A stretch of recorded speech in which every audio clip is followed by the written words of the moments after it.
Friends, हम लोग पहुंच गए हैं ताजमहल के पास। फोटो से आए हैं और अब चलिए चलते हैं। भाई तो वैसे कह रहा है कि अभी और काफ़ी दूर हमें पैदल इस तरह से जाना है। मुझे तो आइडिया नहीं है, मैं पहली बार आ रही हूँ, तो चलिए देखा जाए, चलते हैं। क्या ये देखिए, फिलहाल हम लोग पैदल जा रहे हैं, आगे बढ़ रहे हैं ताजमहल की तरफ। मैं फर्स्ट टाइम जा रही हूँ। भाई लोग सबको काफ़ी 2-3 बार जा चुके हैं, तो चलिए मैं भी देख लूँ। मुझे बहुत दिनों से इच्छा थी ताजमहल देखने की। एक होता है ना लाइफ टाइम का कुछ विशेष होता है बकेट लिस्ट में, जो मरने से पहले करना है, वैसा टाइप का एक विश था ताजमहल देखना। तो आज वो पूरा होने जा रहा है। काफ़ी ज़्यादा भीड़ है फ्रेंड्स, देखिए चारों तरफ आज बहुत क्राउड है। एक्चुअली हमें पता चला कि फ्राइडे को क्लोज रहता है ताजमहल, तो थर्सडे को, मतलब फ्राइडे के एक दिन पहले थर्सडे को काफ़ी रश होता है, और वही हो रहा है। हम लोग आज आए हैं तो आज थर्सडे का दिन है और बहुत ज़्यादा भीड़ है। तो आप लोग आए तो ध्यान रखें, फ्राइडे को ताजमहल बंद रहता है और इसके वजह से थर्सडे को काफ़ी ज़्यादा भीड़ होती है। देखिए चारों तरफ बहुत क्राउड है और यहाँ लाइन लगी हुई है, यहाँ से जाना है आगे, तो चलिए लाइन में लग जाते हैं। ये देखिए यहाँ एक लिस्ट है जिसमें लिखा हुआ है क्या क्या चीज़ें हैं जो ताजमहल के अंदर अलाउड नहीं है। तो चलिए अब धीरे धीरे हम लोगों ने ताजमहल में एंटर करने शुरू कर दिया है और आगे ही मेन गेट आएगा ताजमहल का। और जैसे जैसे मैं आपको ताजमहल दिखाती जाऊंगी वैसे वैसे मैं काफ़ी सारी इंटरेस्टिंग बातें ताजमहल से जुड़ी हुई आप लोगों को बताती जाऊंगी। तो बहुत इंटरेस्टिंग व्लॉग होने वाला है, व्लॉग को आखिर तक ज़रूर देखिएगा। पूरी इन्फॉर्मेशन आपको इस ब्लॉग के जरिए मिल जाएगी ताजमहल के हिस्ट्री की। ताजमहल के कैंपस में एंटर करते ही आपको दाहिनी और बाईं तरफ छोटे छोटे देखिए कमरे सा दिख रहा है आपको दोनों तरफ।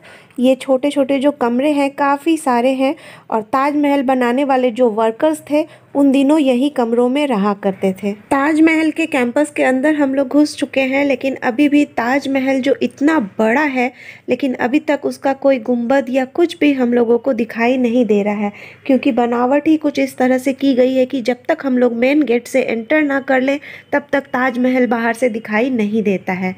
ताजमहल के चारों तरफ बाउंड्री बनाई गई है दीवारों की। ये जो लाल मिट्टी या लाल पत्थर के आप देख रहे हैं, ये छोटे छोटे घर जहाँ वर्कर्स जो लेबर्स होते थे बनाते थे वो लोग रहते थे, इसी तरह की काफ़ी सारी हैं चारों तरफ।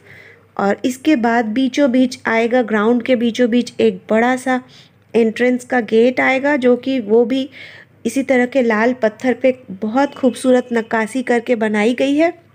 तो धीरे धीरे हम लोग उसी की तरफ बढ़ रहे हैं और जब हम उसके अंदर से एंटर कर लेंगे उसके बाद ही ताजमहल जो है वो दिखना पॉसिबल होगा। तो इतनी अच्छी सोचिए कारीगरी है कि इतनी बड़ी जो इमारत है वो दूर से भी दिखाई नहीं देगी जब तक कि हम लोग, ये देखिए ये गेट आ गया, इस गेट से एंटर नहीं कर लेते जब तक, तब तक ताजमहल बिल्कुल भी दिखाई नहीं देगा। चारों तरफ से बाउंड्री बनी हुई है और ये गेट देख के आपको लग रहा होगा कि शायद ये गेट ताजमहल से बड़ा है, लेकिन ऐसा नहीं है। ये जो दरवाज़ा आप देख रहे हैं ये ताजमहल से छोटा ही है। जैसे जैसे हम एंटर करते जाएंगे वैसे वैसे हमको ताजमहल बड़ा सा दिखने लग जाएगा।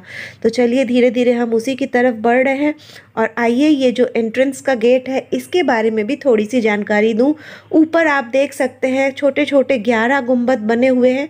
ये एंट्रेंस के फ्रंट और बैक अंदर घुस जाएंगे तो वहाँ भी इसी तरह की 11 और बनी हुई है।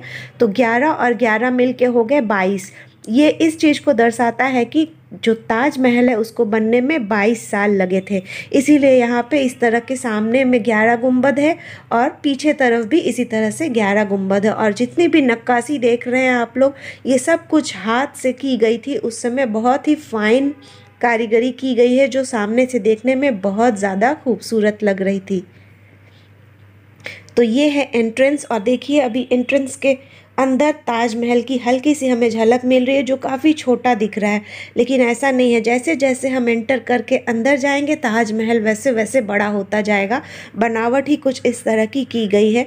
तो सोचिए उस ज़माने में इतनी बेहतरीन कारीगरी करके बनाई गई है, पहले ये दरवाज़ा जो है एंट्रेंस का, जिसमें से हम लोग अभी घुस रहे हैं अंदर, ये काफ़ी बड़ा दिखेगा और जैसे जैसे हम अंदर जाते जाएंगे वैसे वैसे ताजमहल बड़ा दिखने लगेगा और ये दरवाज़ा जो है वो छोटा दिखने लग जाएगा। यहाँ पे मैं कुछ शॉर्ट्स बना रही थी, तो वही है जो शॉर्ट्स फिर बाद में आएगा वो आप देखेंगे। तो ये शॉर्ट्स बन रहा था, इसीलिए कैमरा जो है वो पोर्ट्रेट में कर लिया था। आदि शूट कर रहा था ये सब कुछ। तो चलिए आगे बढ़ते हैं और इसके बाद आपको ताजमहल का व्यू दिखाते हैं। देखिए फ्रेंड्स, जैसे जैसे हम लोग एंट्रेंस गेट से एंटर होते जा रहे हैं, ताजमहल का बहुत ही खूबसूरत व्यू दिख रहा है। और ताजमहल के दोनों तरफ आपको दो और मॉन्यूमेंट्स सा दिख रहा होगा, लेफ़्ट और राइट साइड में। तो मैं बता दूं, आप अगर ताजमहल को फेस करके देख रहे हैं तो आपकी बाईं तरफ जो है वो एक मस्जिद है और दाहिनी तरफ जो है वो एक गेस्ट हाउस बनाया था शाहजहां ने अपने मेहमानों के लिए। और ये जो मस्जिद है, इस मस्जिद में आज भी हर फ्राइडे को आगरा में रहने वाले सारे मुसलमान भाई आके नमाज़ पढ़ते हैं और यही वजह है कि ताजमहल जो है वो फ्राइडे को यानी शुक्रवार को बंद रहता है। तो चलिए सामने जाते हैं और सामने जाके आपको वो मस्जिद भी दिखाएंगे और ताजमहल भी सामने से दिखाएंगे। और जब तक हम लोग पहुंचते हैं आगे, क्योंकि काफ़ी दूर तक हमें पैदल चल के जाना है, इतना बड़ा एरिया है, तब तक मैं आपको कुछ बातें बताती हूँ ताजमहल के बारे में। जिस गेट से हमने एंटर किया, आपको दिखाया ना हमने, वो था रॉयल गेट। उसे रॉयल गेट कहते हैं ताजमहल का। और जैसे हम लोग देख रहे थे, जब हम लोग रॉयल गेट के बाहर थे हमें ताजमहल बिल्कुल भी नहीं दिख रहा था। ठीक उसी तरह रॉयल गेट से जब हम लोग अंदर आ गए तो फिर आपको बाहर का कुछ भी नहीं दिखाई देगा, बस ताजमहल और ताजमहल का जो ग्राउंड है, गार्डन है, वही दिखेगा। इसके बाहर का एरिया भी दिखाई नहीं देता है। तो सोचिए कितना दिमाग लगा के कितनी अच्छी कारीगरी की गई थी। ताजमहल को बनाने की शुरुआत हुई थी 1631 में, 1631 में, मुमताज़ के डेथ के बाद। मुमताज़ महल का डेथ जो है वो 39 के एज की थी जब उनका देहांत हुआ था। और उस वक्त वो अपने 14th चाइल्ड को बर्थ दे रही थी, यानी कि अपने 14वीं संतान को जन्म देते हुए उनका डेथ हो गया था। फ्रेंड्स, सामने आप जो देख रहे हैं ये एक म्यूज़ियम है, आप चाहे तो इसमें भी विज़िट कर सकते हैं। तो इसके बाद 1631 को ताजमहल बनाना शुरू हुआ और ताजमहल बन के कंप्लीट हुआ था 1653 को, यानी 1653 को। तो समझ लीजिए करीब करीब 400 साल से भी ज़्यादा पुराना है हमारा ये ताजमहल। ताजमहल के चारों ओर आप 4 मीनारें देखते हैं। उन मीनारों की हाइट है 161 फीट, 161 फीट ईच। और ये जो है टिल्टेड है थोड़ा बाहर की तरफ, ताकि कभी भी अगर अर्थक्वेक आता है तो मीनारें जो है वो ताजमहल के ऊपर नहीं गिरेंगी, बल्कि गिरेंगी आउटसाइड में, ताकि ताजमहल को कोई नुकसान नहीं पहुंच सके। इसके अलावा ताजमहल की जो हाइट है वो एकदम बॉटम से लेके टॉप तक की हाइट है 243 फीट, यानी कि 243 फीट्स। और आपको जान के हैरानी होगी, ताजमहल की जो नींव है वो रखी गई है लकड़ियों के ऊपर। जी हाँ, साल की लकड़ियाँ रखी हुई हैं नीचे और उन लकड़ियों के नीचे है कुआं, पानी से भरा हुआ कुआं। पानी जो है वो यमुना नदी से मिलता है और साल की जो लकड़ी होती है वो जितनी नमी उस पर मिलेगी, जितना पानी मिलेगा, उतना ज़्यादा वो मजबूत होता है। तो उसी के ऊपर ताजमहल टिका हुआ है, सोचिए 400 सालों से। और यमुना नदी जो है वो एकदम करीब से बहती है ताजमहल के, आइए दिखाती हूँ, ये देखिए। लेकिन फ़िलहाल यमुना नदी का हाल बहुत ख़राब है, तो इससे ताजमहल को भी नुकसान हो सकता है। देखिए पानी सूख चुका और इसकी गहराई 10 फीट से भी कम है। ये एकदम आप कह सकते हैं एक नदी ना होके नाले सा बहता है, नाला बन चुका है। तो इसकी सफाई ये सब के ऊपर सरकार को ज़रूर ध्यान देना चाहिए। और ये यहाँ से होते हुए सीधा इलाहाबाद तक चली जाती है यमुना नदी। तो इसी नदी से कुएं में पानी आता है और लकड़ियों को जो मजबूती मिलती है नमी की वजह से, और उसी पे ताजमहल टिका हुआ है। फ्रेंड्स, यमुना नदी के किनारे ही बाईं तरफ स्क्रीन के जो आप देख रहे हैं धुंध की वजह से विजिबल नहीं है, वहाँ पे भी एक रेड फोर्ट है जहाँ अपने ओल्ड एज को बिताया था शाहजहां ने, क्योंकि एक तरह से समझिए कैद करके रख दिया था उनके बेटे औरंगजेब ने उनको वहाँ, जहाँ उनकी देखभाल उनकी बेटी किया करती थी। शाहजहां की ख्वाहिश थी कि जैसे मुमताज़ के लिए सफ़ेद ताजमहल बनाया गया है, तो ठीक उसके उल्टी तरफ यमुना नदी के दूसरी तरफ एक काला ताजमहल बनाने का उनका सपना था, जहां उनका खुद का मकबरा होगा उनके डेथ के बाद।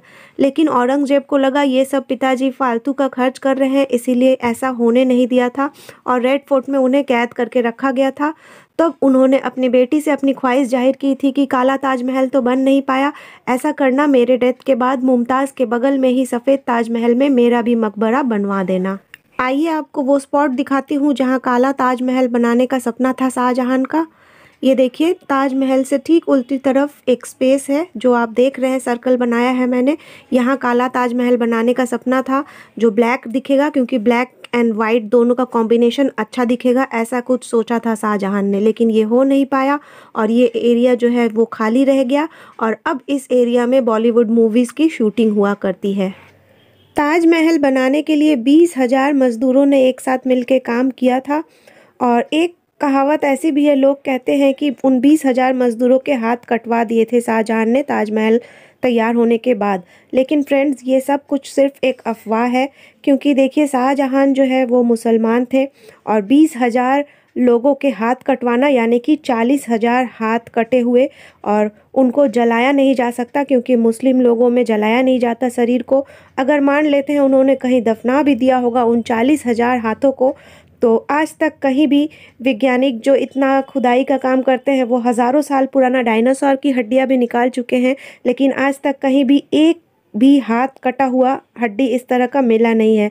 और साथ ही साथ शाहजहां की इच्छा थी कि एकदम सेम टू सेम सफ़ेद ताजमहल जैसा ही काला ताजमहल बनेगा उनकी डेथ के बाद। तो फिर अगर हाथ कटवा दिया होता मज़दूरों का तो फिर काला ताजमहल बन कैसे पाता। तो इसीलिए ये सारी बातें जो हैं वो एक अफवाह हैं, हाथ नहीं कटवाए गए थे मज़दूरों के।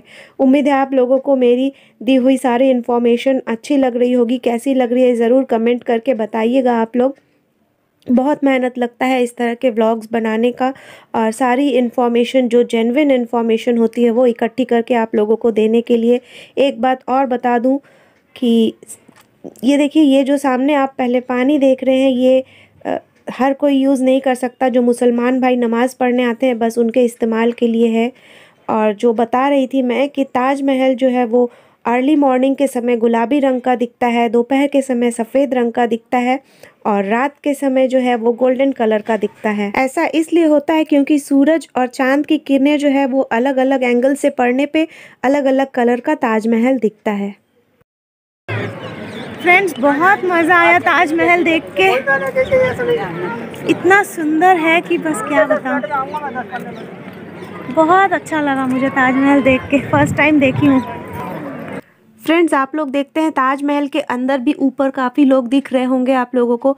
वहाँ जाने के लिए 250 रुपये की टिकट अलग से लगती है और लेकिन वहाँ जाके फ़ायदा नहीं है, इसलिए क्योंकि जो मकबरा वो लोग को दिखाई देता है अंदर में वो बस एक डमी है। असली मकबरा जो है शाहजहां और मुमताज़ का वो बहुत अंदर है ताजमहल के नीचे की तरफ, जहाँ जाना अभी फ़िलहाल 20 साल हो गए करीब करीब, तब से सील हो चुका है वो एरिया। वहाँ जाना किसी भी पब्लिक के लिए अलाउड नहीं है। वो एरिया सीज इसलिए कर दिया गया क्योंकि एक लेडी वहाँ पे गई हुई थी देखने के लिए और इसके बाद वहाँ ऑक्सीजन की कमी के वजह से, सफोकेशन के वजह से वो बेहोश हो गई थी। इसके बाद तरह तरह के लोग अफवाहें फैलाने लगे कि वो एरिया हॉन्टेड है और अलग अलग तरह की बातें बनने लगी। इसके बाद गवर्नमेंट ने वो एरिया बंद ही कर दिया पूरी तरह से। 20 साल हो चुके हैं इस चीज़ को।